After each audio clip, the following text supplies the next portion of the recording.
Assalamualaikum warahmatullahi wabarakatuh. Kami dari kelompok 5 kali ini akan mempresentasikan materi indeks harga, inflasi, permintaan, dan penawaran uang.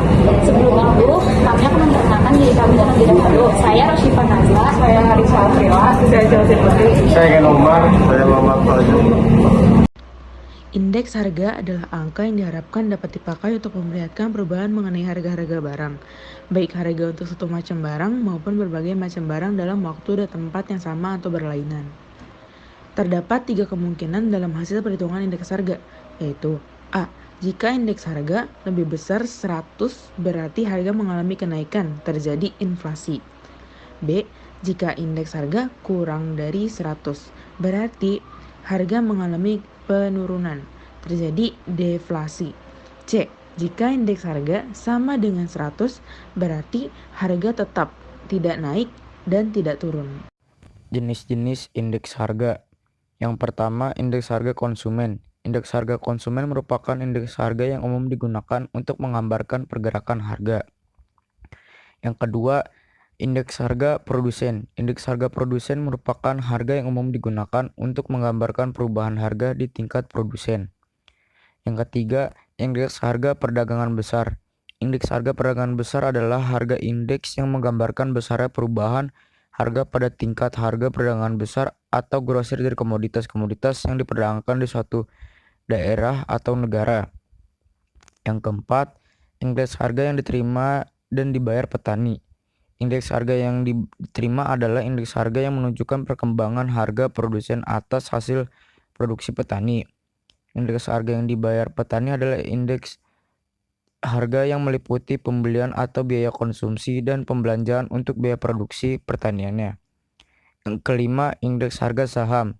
Indeks harga saham adalah indeks harga yang mengukur perubahan harga saham di pasar modal, yang terdiri dari indeks harga saham individu dan indeks harga saham gabungan.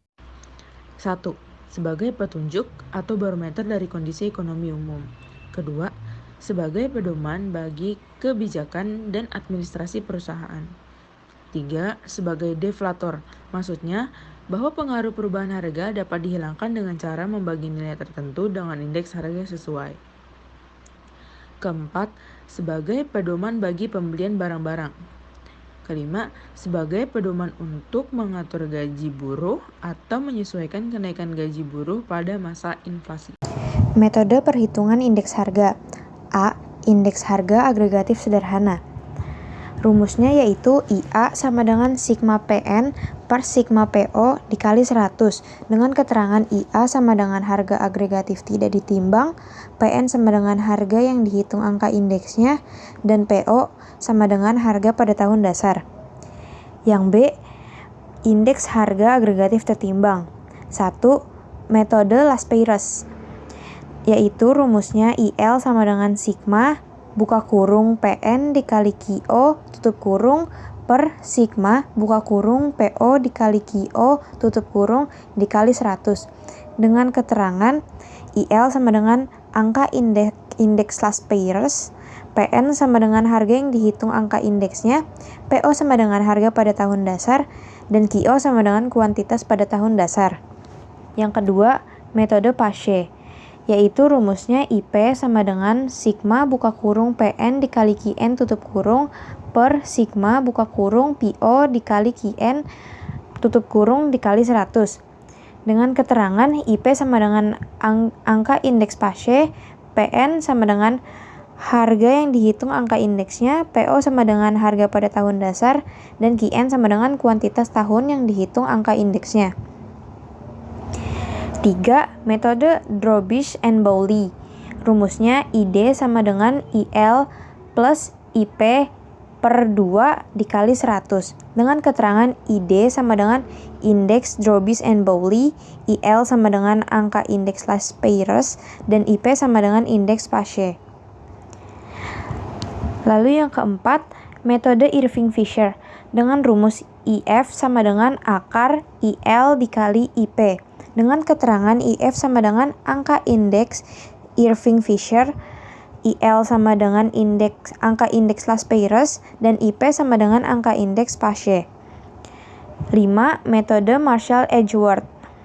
Rumusnya yaitu IM sama dengan sigma buka kurung QO ditambah QN tutup kurung dikali PN per sigma buka kurung QO ditambah QN tutup kurung dikali PO dikali 100. Dengan keterangan IM sama dengan indeks Marshall-Edgeworth, QO sama dengan jumlah kuantitas pada tahun dasar, QN sama dengan jumlah kuantitas tahun yang dihitung, PO sama dengan harga pada tahun dasar, PN sama dengan harga pada tahun yang dihitung.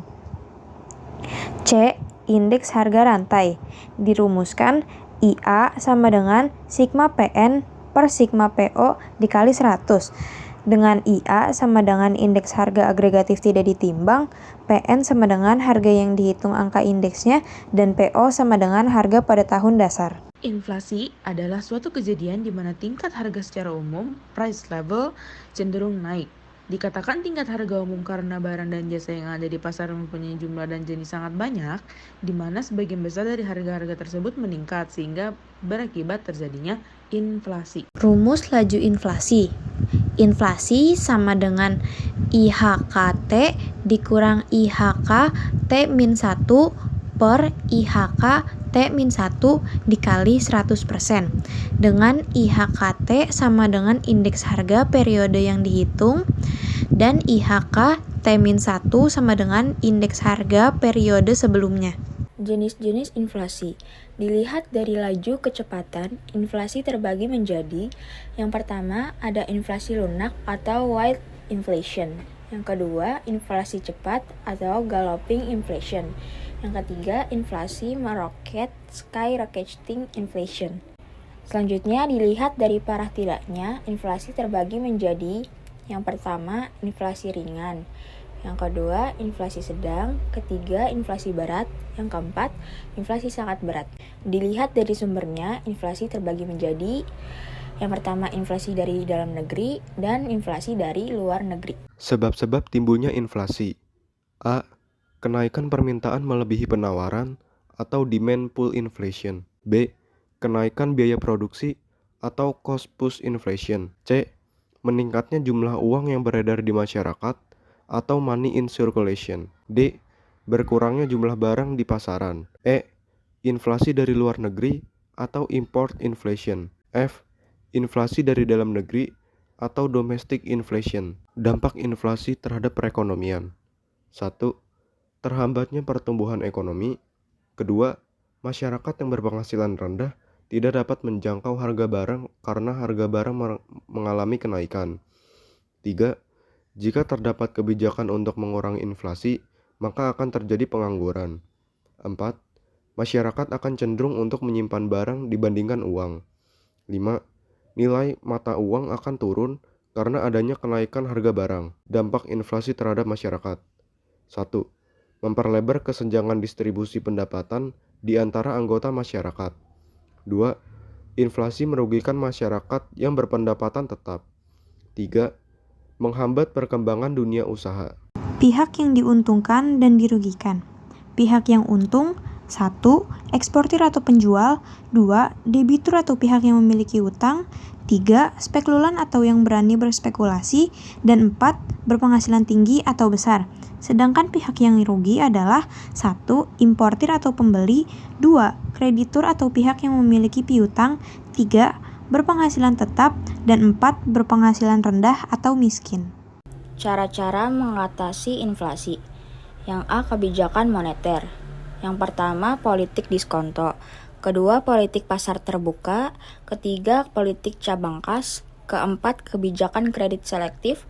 Yang kelima, kebijakan dorongan moral. Yang B, kebijakan fiskal. Pertama itu sistem perpajakan, yang kedua politik anggaran, dan yang ketiga pinjaman pemerintah. Yang C, kebijakan non-moneter dan non-fiskal. Yang pertama, peningkatan produksi dan peningkatan jumlah di pasaran. Yang kedua, kebijakan upah dengan menaikkan upah real yang sudah memperhitungkan inflasi. Yang terakhir, pengendalian dan pengawasan harga. Misalnya, pemerintah menetapkan kebijakan harga maksimum. Permintaan dan penawaran uang. Permintaan uang adalah sejumlah uang tertentu yang dibutuhkan oleh masyarakat untuk melakukan transaksi dalam perdagangan atau tujuan tertentu. Permintaan uang datang dari 4 pihak, yaitu A. pihak perseorangan atau konsumen, B.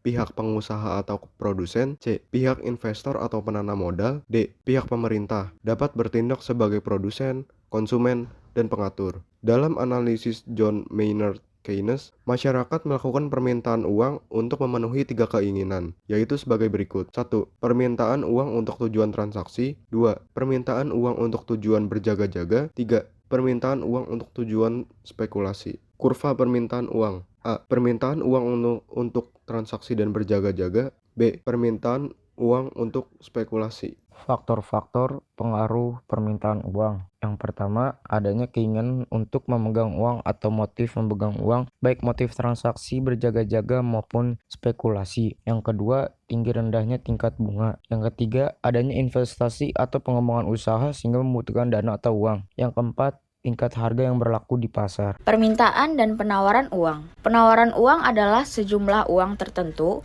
yang disediakan oleh pemerintah atau bank untuk dapat dimiliki oleh masyarakat. Faktor-faktor pengaruh penawaran uang. Yang pertama, tingkat pendapatan real, yaitu tingkat pendapatan yang benar-benar diterima oleh masyarakat dan telah memperhitungkan unsur inflasi. Yang kedua, kebutuhan pemerintah untuk memenuhi anggaran, untuk menekan tingkat inflasi atau kenaikan harga, dan untuk menambah jumlah uang yang beredar. Yang ketiga, tingkat suku bunga. Yang keempat, tingkat harga yang berlaku di pasar. Yang kelima, selera masyarakat. Yang keenam, sistem pembayaran dan kebijakan moneter atau penciptaan uang yang baru untuk menambah jumlah uang yang beredar. Sekian presentasi dari kelompok kami. Terima kasih. Wassalamualaikum warahmatullahi wabarakatuh.